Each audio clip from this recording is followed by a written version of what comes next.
Until recently, every time I read the book of Exodus, I would shake my head in arrogance at the stubbornness of the Hebrews. It always amazed me that they could go from seeing a miracle by God to them and for them and them alone, and in the very next breath be filled with fear and doubt of the Egyptians or fear of death and starvation. I always thought, how many miracles does God need to perform before he just 100% completely trust him? He's right there.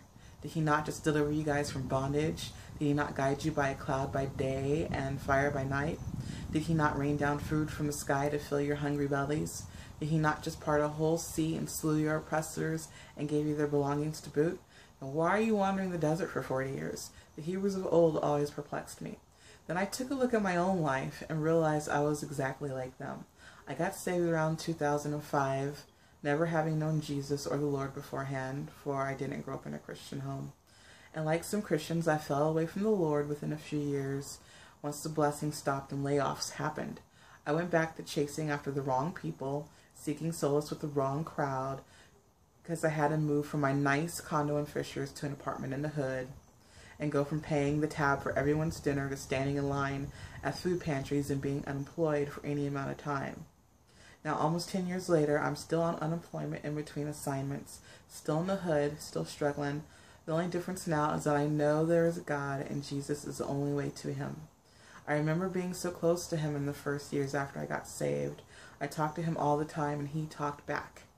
I went to him with everything and nothing could take me away from my God.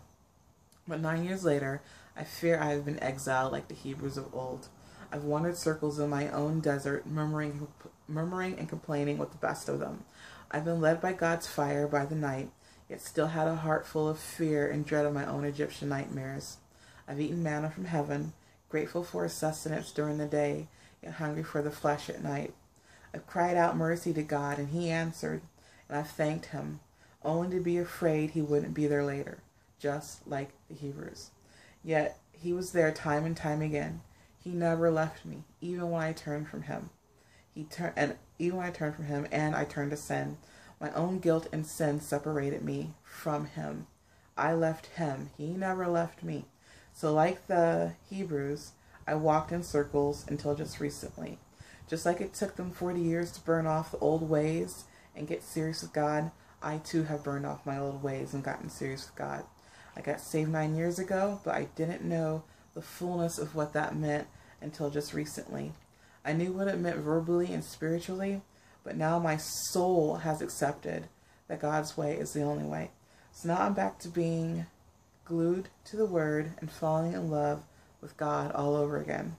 He provided me with so much, and even though I've been grateful, I wasn't fully grateful because I wanted a husband. I looked for a husband for years after being saved because I thought, surely now here comes my good Christian husband who will love me forever. But he never showed. I ignored God's command telling me to fast and abstain. I love food and I love men, so that just wasn't going to work for me at the time. Like the prophet Jeremiah, my favorite because he wanted to get married and settle down.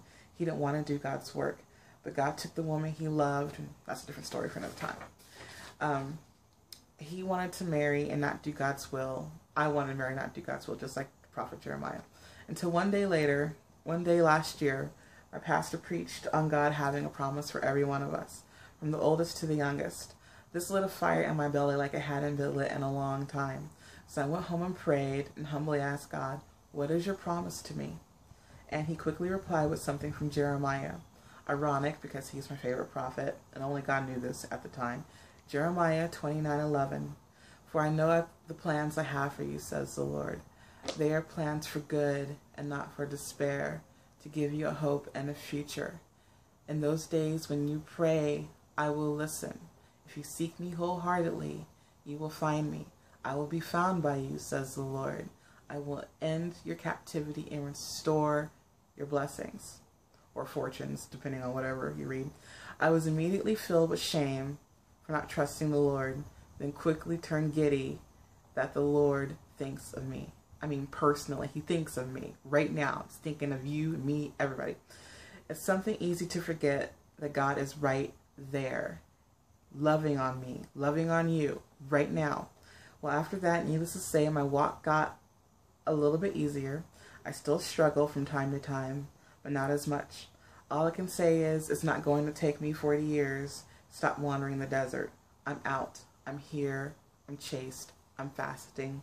I'm ready to see my promised land, for I'm claiming God's promise of a future and a hope. I am seeking him wholeheartedly now, and he is found.